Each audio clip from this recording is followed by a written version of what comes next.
Nowhere to run. Rohingya hunker down as monsoon arrives in this June 26, 2018. Photo. Rohingya refugees walk in the rain though Jamtoli refugee camp in Bangladesh. Monsoon season has arrived in Bangladesh, bringing fresh dangers to the 900,000 Rohingya refugees who live in ramshackle huts on unstable hills. AP photo. Wang Mei, UKHIYA, Bangladesh. AP. The hill on which the young woman's shelter is being built is so unstable that the earth crumbles under your feet. The threat of landslides is so dire that her neighbors have evacuated. Though living here could spell doom as the monsoon rains fall, she will live here anyway. For Mustakima, a Rohingya woman who fled Myanmar for the refugee camps of neighboring Bangladesh, there is no other option.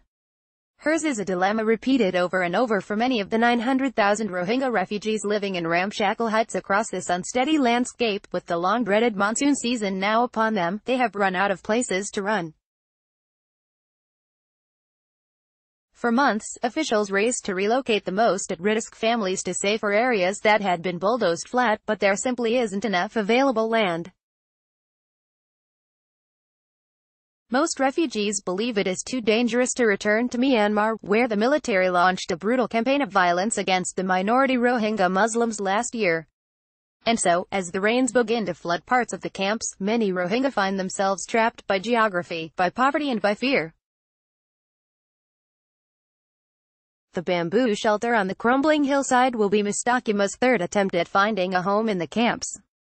She has had to do everything on her own. Her husband was killed when the military stormed their village in August 2017.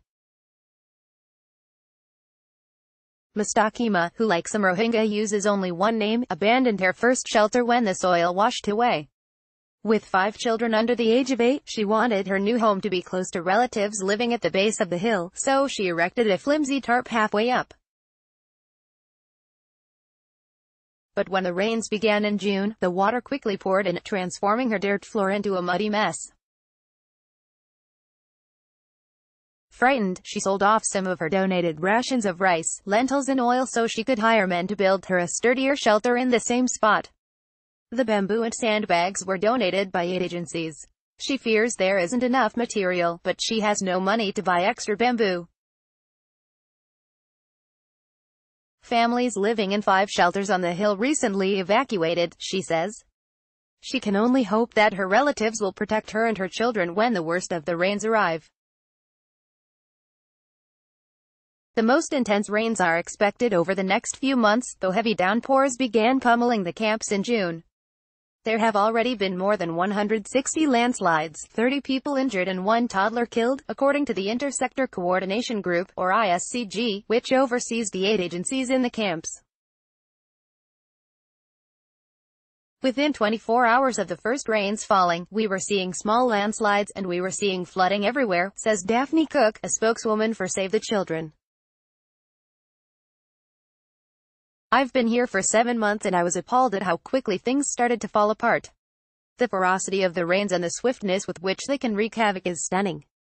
On a recent day, it took just minutes for a downpour to transform the face of another hill into a waterfall, with torrents of muddy water cascading down dirt steps. Beyond the landslides and flooding, there are worries about waterborne diseases like cholera. Some of the latrines are piled high with fly-riddled excrement, which seeps out the sides during downpours. Water pumps are generally just a few meters away. Worse, some are located downhill. Aid workers have cleaned out thousands of latrines.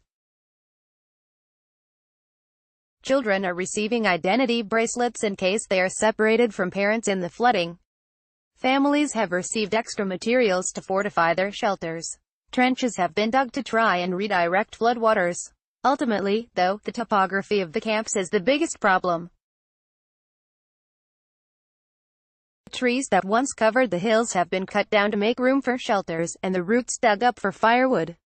That process has dramatically loosened the soil, which the rains turn into heavy mud that slips down the hillsides, burying anything in its path.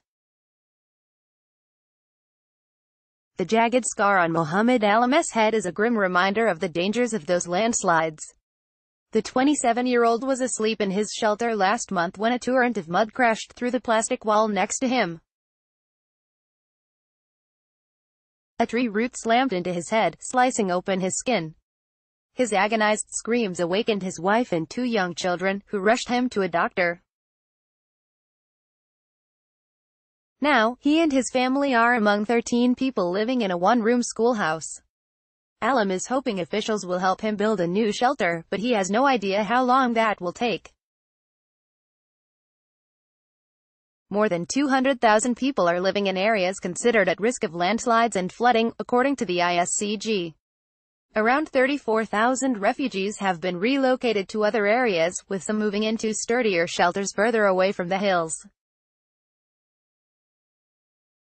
Hadiza Begum, 25, recently moved into one of the new shelters with her husband and 5 children after mud crashed through the roof of her old one. She likes her relatively spacious new home. But it is hard to find firewood, she says, because they now live far from the mountains. And the markets can only be reached by tuk-tuk, which costs about $1 more than they can afford. Yet at least her family is safe, for now. Abu Bakr's family lives at the base of a hill where a landslide destroyed 8 shelters.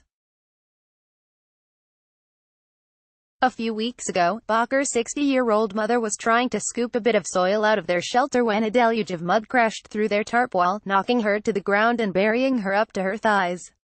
Bakr dug his terrified mother out and knew he had to get his family away. An aid group promised him supplies to rebuild, but they still haven't arrived. And even if they do, he asks, where will he rebuild? He is scared whenever it rains, which is often. He prays every day for Allah to protect them. Still, for many Rohingya refugees who have made it through mass killings, rapes and other abuse in a military crackdown, the fear of the monsoon is relative.